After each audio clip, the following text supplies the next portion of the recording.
जय परमेश्वर देवता लोगों।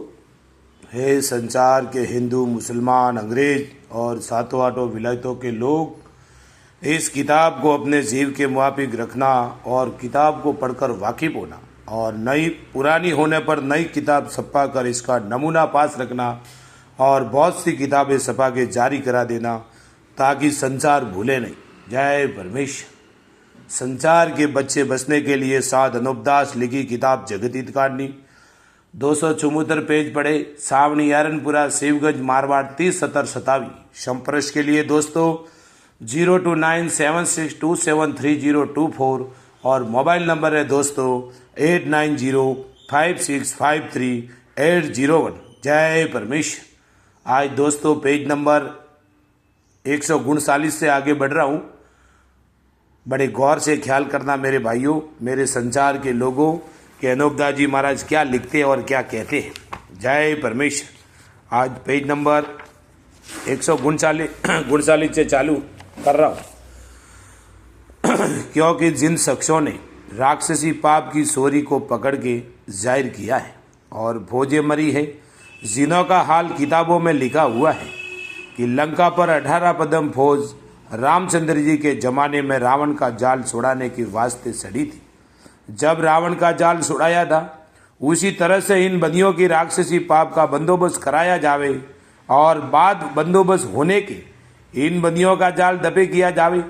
और मैं इस जाल को दबे करने के लिए सन 1881 से कोशिश कर रहा हूँ। सो जब से कोशिश करते करते संत रियासतों को समझा करके अपने कब्जे में कर लिया है और वाकिफ कर दिया है। इसी तरह से कुल रियासतें को लोगों को वाकिफ किया जावे जब ये काम पार जावेगा। क्योंकि इन सौदागरान ने ऐसी अकल खराब की है कि जो समझाए से नहीं समझते हैं, बल्कि इन सौदागरान किसी को कहने को लग जाते हैं कि सरासर बनियों के पर से जाली चल रहे, उनको चच्चा जानते हैं और कुदरत बयान करते हैं।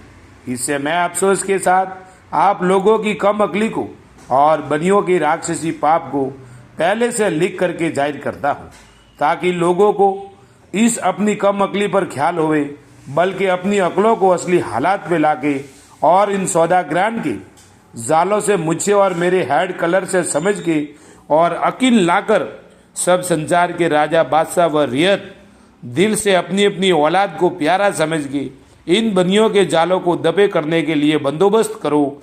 क्योंकि यह तमाम संसार के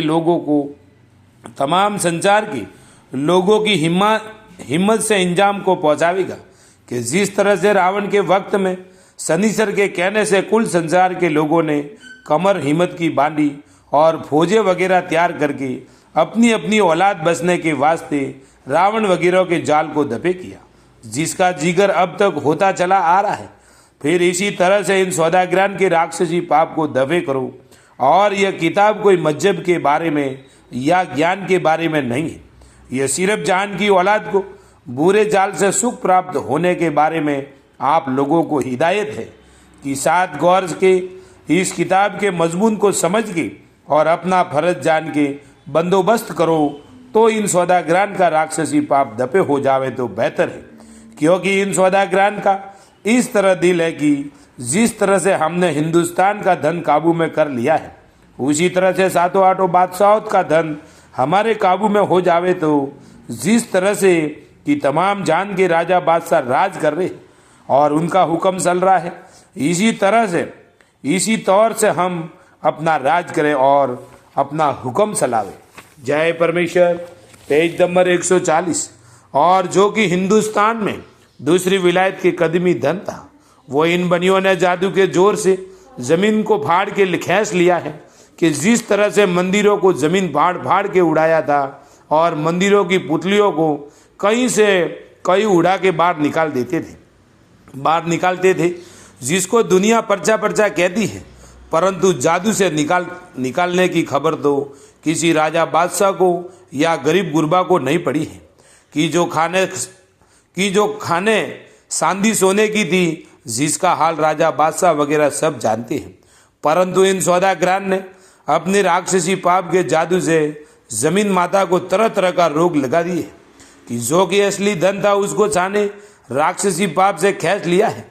सो इस बात की खबर किसी को भी नहीं है, जिसकी वजह यह है कि इन बनियों ने अपने राक्षसी पाप के जोर से सबकी अकलों को खराब कर दिया है, जिससे भूले हुए और बहके हुए हैं और खानों की तलाश नहीं करते हैं कि जमीन पर तो हमेशा से कि जब से रचना रची है, जब से सोने चांदी वगैरह था, सोना चांदी वगैरह है, सो वो खाने अब कहाँ गई, सो भाई मेरे हो। इन सौदागरान ने अपने राक्षसी पाप से तमाम जान के लोगों की अकल और राजा बादशाह की अकल ऐसी खराब कर दी है कि जिससे खानों की तलाश नहीं करते, बल्कि ऐसे भूल गए हैं कि जो ये जानते हैं कि चांदी सोने की खाने मौजूद ही नहीं थी। सो भाई मेरे हो, सोने चांदी की खाने मुल्क मुल्क में कदीम से थी, परंतु बल राजा के बाद से जो इन सौदागरान ने जमीन माता के नाम का राक्षसी पाप कराना शुरू किया है और कराते हैं, जिससे जमीन माता को तरह तरह की बीमारियां हो गई, जिससे चांदी सोने की खाने गल गई है, क्योंकि चांदी सोने की खाने जो दुनिया में कहते हैं वो जमीन माता के शरीर की चर्बी है। परंतु बल राजा के बाद से इन सौदागरान ने अपने राक्षसी पाप से काल वगैरह डाल के और तरह तरह की बीमारियां करके जमीन माता को बहुत तकलीफ दे रखी है, जिससे जमीन माता की चर्बी गल गई। सो ख्याल करने की बात है कि जब दरगत ही जाता रहा तो फल कहाँ से लगेगा, क्योंकि सौदागरान के राक्षसी पाप से और इनों के जादू की वजह से जमीन माता के शरीर की चर्बी गल गई, कि जिसको भी जमाना चांदी सोने की खाने बोलता है, फिर गल जाने की वजह से मालूम नहीं होता है, और टूटा हुआ धन था उसको काल वगैरह पड़ा के काबू में कर लिया है। सो ख्याल करने की बात है कि जब खाने ही मौजूद नहीं है तो राजा बादशाह के पास और रियत के पास धन कहाँ से आवे। अगर ये सौदागर बच्चे जमीन के नाम का राक्षसी पाप करना छोड़ देवे तो फिर बद शतुर खाने चांदी सोने की मुल्कों में हो जावे। Page number 141। जय परमेश्वर। क्योंकि जब आदमी बीमार हो जाता है, जब आदमी बीमार होवे और तरह तरह की तकलीफें सहता होवे और खाना वगैरह हजम नहीं होता है, वह शकल से बद शकल हो जाता है, परंतु जबकि उसको आराम हो जाता है और कोई तकलीफ किसी किस्म की उसको नहीं रहती है, जब खाना अच्छी तरह से खाता है और ईश्वर की कृपा से उसका खाना अच्छी तरह से हजम हो जाता है और खाना हजम होने के सबब से उसके शरीर में ताकत आ जाती है, वैसा ही भला चंगा हो जाता है। उसी तरह पर इसके शरीर में गोश्त और चर्बी वगैरह बढ़ती जाती है, उसी तरह से उसमें ताकत आ जाती है, परंतु शरीर में जबकि अच्छी तरह से ताकत आ जाती है तो मोटा ताजा हो जाता है। फिर वही शख्स अपने काम को बदसूरत करता है। चूंकि जमीन माता भी सौदागरान की राक्षसी पाप की वजह से बीमारियां पा रही, इससे उसके शरीर की चर्बी गल गई है, जिससे अब कोई चीज जमीन पर नहीं होती। अगर से जमीन माता के नाम का पाप करना छोड़ देवे तो जमीन माता असली हालात पर आ जावे और कुल चीजें जमीन पर बहुत अच्छी तरह से पैदा होने लगे। परंतु राक्षसी पाप का दबे होना तमाम जान के हिंदू, मुसलमान और अंग्रेज वगैरह के एक दिल होने से हो सकता है।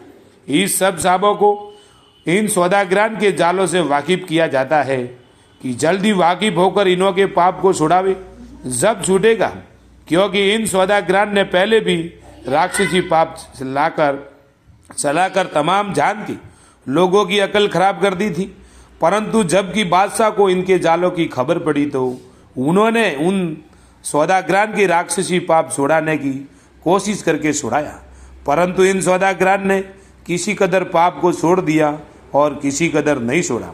परंतु राजा बादशाह के सामने जाके और कसमें गाय व सुअर की खाकर कहा कि हमने कुल पाप का करना छोड़ दिया है। इससे उन राजा बादशाह को अपने दिल में यह जाना कि सौदागरान ने ऐसी ऐसी कस्में खाते हैं, वाकई में कुल पाप को छोड़ दिया। इस वजह से सौदागरान को फिर तकलीफ नहीं दी।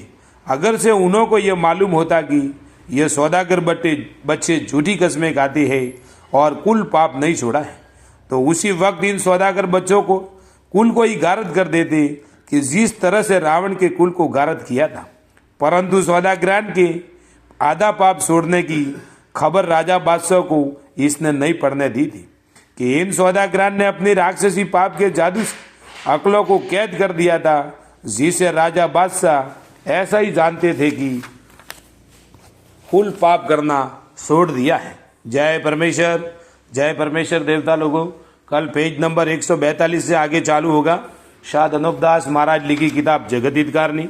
यह जगत हितकारणी जिसको श्री अनूपदास प्रिंटिंग प्रेस छावनी आयरनपुरा में साहब के प्रसिद्ध किया, वो भी दोस्तों तारीख 17 अप्रैल सन 1909, जहाँ वैसाख बुद्धि 12 संवत 1965। जय परमेश्वर। संपर्क के लिए दोस्तों 029762730224 और मोबाइल नंबर है दोस्तों 8905653801। जय परमेश्वर।